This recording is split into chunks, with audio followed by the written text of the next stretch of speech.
भीमाशंकर खोऱ्यातल्या निसर्गरम्य गोहे खुर्द गावचे ग्रामपंचायत सदस्य आणि प्रसिद्ध कायदेतज्ञ ॲडव्होकेट किरण गभाले सर माझ्याबरोबर आहेत.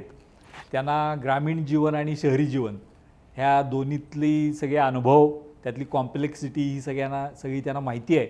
तर मला त्यांना हा प्रश्न विचारायचा वाटतो की आत्ता ज्या विधानसभा निवडणुका येत आहेत त्या विधानसभा निवडणुकीत मतदान करताना आदिवासी जनतेने आणि आदिवासी तरुणांनी, सर्व मतदारांनी कोणता विचार करून मतदान केलं पाहिजे असं तुम्हाला वाटतं? अतिशय छान प्रश्न आहे. आदिवासी समाजानं त्याचं आदिवासीत्व टिकवण्यासाठी कोण प्रयत्नशील आहे हे बघितलं पाहिजे. त्याचप्रमाणे आपण देशाचा पण विचार केला पाहिजे की देश पातळीवरती आदिवासी समाजामध्ये किती गोधन होतं ते आज कुठेतरी कमी होत चालले. आदिवासी समाजामध्ये अराजकता माजवण्याचं, फूट पाडण्याचं काम कोण करत आहे.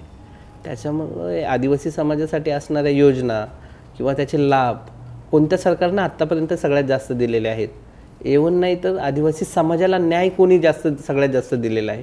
ह्या सगळ्या गोष्टीचा सारासार विचार आदिवासी समाजाने केला पाहिजे.